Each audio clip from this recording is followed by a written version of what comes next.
I used to live in Tanzania, which is in East Africa, as my dad was a Bible professor there. And being 13 and the one who could speak some pretty good Swahili, it was my job to do our weekly grocery shopping. So I didn't mind that one bit. But what I started to notice was me having white skin oftentimes meant I was going to pay a little bit more for the same things. And the rationale was, I have more resources, so I should share more. And that's kind of the African way, is that we should all be sharing. Over time, it kind of grated at me. I thought, I'm here to bless the people. I'm here to help them out. And here's how they repay me, is just cheating me. And it really became an issue inside my heart. How could I live generously when I felt cheated? That all changed one day when I went to the rice market. And I have a little miniature setup here. I want to show you. Rice is sold like this in Africa. There's a large pile, sometimes on the floor, of rice, and then you bring your bucket, and the man fills your bucket with rice.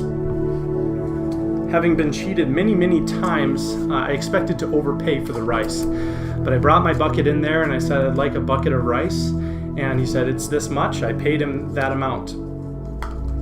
He then took his pail and he started to scoop rice into my bucket.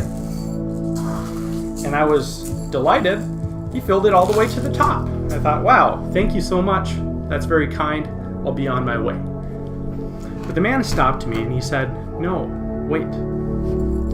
He started to shake the rice bucket until he could fit a little bit more in the top of the bucket. I thought, wow, that's pretty kind. Thank you.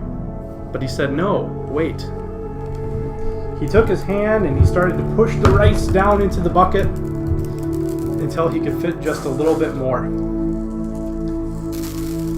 And I thought, wow, you are certainly a very kind and generous man. Thank you. But he said, no, wait. He kept pouring the rice on my bucket until it started spilling over the sides, and there's almost a little pyramid of rice on top of my bucket. And at this point, I realized something was different about this man. Why was he being so kind? Why was he being so generous? He was a very poor man. Me, by comparison, a very wealthy man. Yet in my heart, I would not be this generous. Why was he being so generous?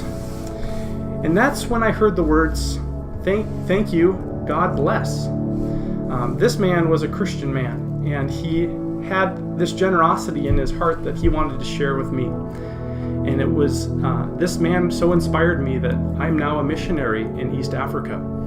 But I'll never forget his generosity. You see, because being generous isn't about how much you have or how much you can give.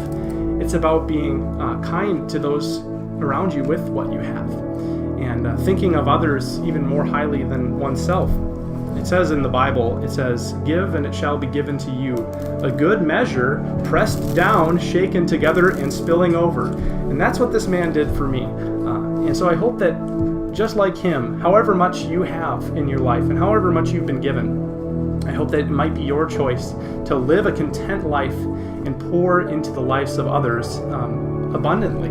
So there's my story of how I became a little more generous, and I hope it's been an encouragement for you.